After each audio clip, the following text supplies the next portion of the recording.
Hello friends, पिछली videos में हम 9th class science lesson number 1 से लेकर लेसन नंबर 10 तक पढ़ चुके हैं। आज हम पढ़ेंगे लेसन नंबर 11। तो लेसन नंबर 11 का नाम है कार्य तथा ऊर्जा, जिसमें पहला क्वेश्चन है कार्य। आपसे पूछा जाता है कार्य किसे कहते हैं, कार्य का मात्रक क्या है। तो फ्रेंड्स, कार्य की परिभाषा देखिए, किसी वस्तु पर लगने वाले बल तथा बल की दिशा में वस्तु के विस्थापन के गुणनफल को कार्य कहते हैं। जैसे हमने किसी वस्तु पर बल लगाया और उस दिशा में वस्तु कितनी दूर चली, तो इसके गुणनफल को क्या कहते हैं, हम कार्य कहते हैं। कार्य को W से प्रदर्शित करते हैं, इसे W से प्रदर्शित करते हैं।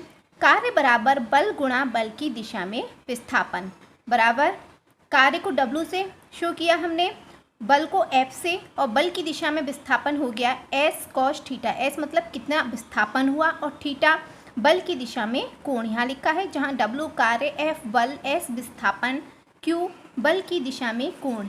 कार्य का SI मात्रक जूल है।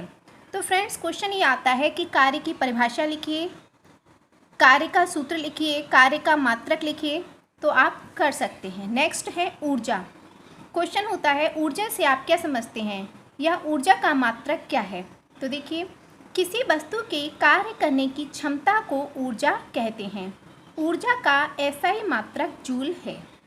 ओके फ्रेंड्स, नेक्स्ट है ऊर्जा संरक्षण का नियम। आपसे पूछा जाता है ऊर्जा संरक्षण के नियम से आप क्या समझते हैं। तो देखिए, इस नियम के अनुसार ऊर्जा को ना तो उत्पन्न किया जा सकता है और ना ही नष्ट, यह केवल एक रूप से दूसरे रूप में बदली जा सकती है। ऊर्जा संरक्षण का नियम कहता है कि हम ना तो ऊर्जा को उत्पन्न कर सकते हैं और ना ही नष्ट कर सकते हैं, बल्कि इसे एक रूप से दूसरे रूप में बदल सकते हैं। कई बार क्वेश्चन होता है कि ऊर्जा का प्रमुख स्रोत क्या है। तो फ्रेंड्स, सूर्य जो है ऊर्जा का प्रमुख स्रोत है। सूर्य से प्राप्त ऊर्जा को सौर ऊर्जा कहते हैं। आपसे पूछा जाए सौर ऊर्जा किसे कहते हैं, तो सूर्य से प्राप्त ऊर्जा को सौर ऊर्जा कहते हैं। सौर ऊर्जा के लिए नाभिकीय संलयन की प्रक्रिया उत्तरदायी है। सौर ऊर्जा पे क्या होता है, हाइड्रोजन है, हाइड्रोजन के समस्थानिक मिलकर हीलियम बनाते हैं, अर्थात नाभिकीय संलयन की क्रिया होती है, जिससे सूर्य से ऊर्जा प्राप्त होती है। नेक्स्ट है क्वेश्चन, शक्ति से आप क्या समझते हैं, शक्ति अर्थात सामर्थ्य का मात्रक क्या है। तो फ्रेंड्स, शक्ति या सामर्थ्य किसी कर्ता के कार्य करने की दर को, किसी कर्ता के कार्य करने की दर को शक्ति अथवा सामर्थ्य कहते हैं। मतलब ये मतलब 1 मिनट में या 1 घंटे में कितना कार्य कर रहा है, वो दर जो है उसे हम सामर्थ्य कहते हैं। इसे P से दर्शाते हैं। इसका मात्रक जूल प्रति सेकेंड अथवा वाट होता है।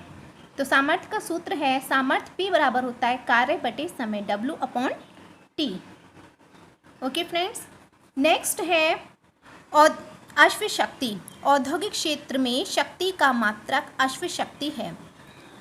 आपको ध्यान रखना है कि औद्योगिक क्षेत्र में शक्ति का मात्रक क्या है, अश्व शक्ति। एक अश्व शक्ति कितने वाट के बराबर होता है, 746 वाट। 1 किलोवाट कितने के बराबर होता है, 1.34 अश्व शक्ति। ओके फ्रेंड्स, ये 1 मार्क्स में आपसे पूछ लिया जाता है, तो इसलिए आपको याद रखना है। नेक्स्ट है किलोवाट घंटा। पूछा जाता है 1 किलोवाट घंटा से आप क्या समझते हैं। तो देखिए, किलोवाट घंटा ये ऊर्जा का मात्रक है, जिसे यूनिट भी कहते हैं। ओके फ्रेंड्स, 1 किलोवाट घंटा बराबर 3.6 × 10⁶ जूल। नेक्स्ट है ऊर्जा के स्वरूप। क्वेश्चन होता है कि ऊर्जा के कौन कौन से स्वरूप हैं, या शॉर्ट में आपसे पूछ लिया जाता है यांत्रिक ऊर्जा से आप क्या समझते हैं, गतिज ऊर्जा से आप क्या समझते हैं, स्थितिज ऊर्जा से आप क्या समझते हैं। उदाहरण देकर समझाइए, तो आप इस क्वेश्चन का आंसर आसानी से लिख सकते हैं। यांत्रिक ऊर्जा वह ऊर्जा जो किसी वस्तु में यांत्रिक कार्य के कारण संचित होती है यांत्रिक ऊर्जा कहलाती है। उदाहरण जैसे गिरता हुआ पत्थर, खिंचा हुआ तीर, चाबी भरी घड़ी की स्प्रिंग। तो ये हमारे एग्जाम्पल हैं यांत्रिक ऊर्जा के। तो यांत्रिक कार्य के कारण संचित ऊर्जा को हम यांत्रिक ऊर्जा कहते हैं। यांत्रिक ऊर्जा जो होती है, गतिज ऊर्जा और स्थितिज ऊर्जा दोनों का योग होता है, क्योंकि उसमें क्या होता है, पहले वो स्थितिज ऊर्जा के रूप में स्टोर है, अगर आपने जैसे तीर ही लगाया तो पहले स्थितिज ऊर्जा के रूप में है, आप तीर को छोड़ेंगे उसमें गति हो जाएगी, तो ये क्या है, यांत्रिक ऊर्जा। ओके फ्रेंड्स, ऊष्मीय ऊर्जा, ईंधन जलाने से प्राप्त ऊर्जा। जब हम ईंधन को जलाते हैं तो क्या होता है, ऊष्मा उत्पन्न होती है, ऊर्जा ऊष्मीय ऊर्जा कहलाती है, जैसे भाप इंजन, पेट्रोल इंजन से प्राप्त ऊर्जा।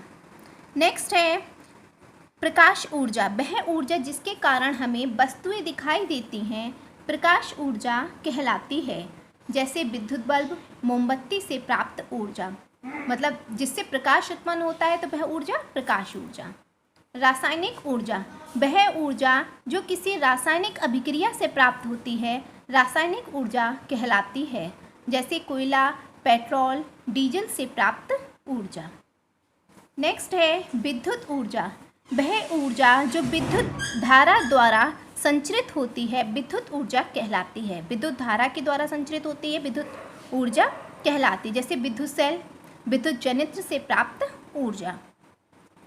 नेक्स्ट है ध्वनि ऊर्जा, वह ऊर्जा जिसके कारण हमारे कान के पर्दे कंपन कर ध्वनि को सुनते हैं ध्वनि ऊर्जा कहलाती है, जैसे लाउड स्पीकर से प्राप्त ऊर्जा। नेक्स्ट है नाभिकीय ऊर्जा, नाभिकीय अभिक्रियाओं जैसे नाभिकीय संलयन व नाभिकीय विखंडन से प्राप्त ऊर्जा नाभिकीय ऊर्जा कहलाती है। सौर ऊर्जा, सूर्य से प्राप्त ऊर्जा सौर ऊर्जा है। नेक्स्ट है गतिज ऊर्जा, किसी वस्तु में उसकी गति के कारण जो ऊर्जा होती है गतिज ऊर्जा कहलाती है। गतिज ऊर्जा का सूत्र है K बराबर हाफ गुणा द्रव्यमान गुणा वेग का स्क्वायर, या हाफ m, द्रव्यमान को हम m से रिप्रेजेंट करते हैं और वेग को v से, तो इसका सूत्र बना K बराबर हाफ mv स्क्वायर। स्थितिज ऊर्जा, किसी वस्तु में उसकी स्थिति के कारण जो ऊर्जा होती है स्थितिज ऊर्जा कहलाती है। तो फ्रेंड्स, ये लेसन जितना भी थ्योरी में था कंप्लीट हो गया है। इसके कुछ न्यूमेरिकल्स हैं जो मैं नेक्स्ट वीडियो में समझाऊंगी आपको। वीडियो अच्छी लगी तो इसे लाइक करें, शेयर करें और चैनल को सब्सक्राइब करें।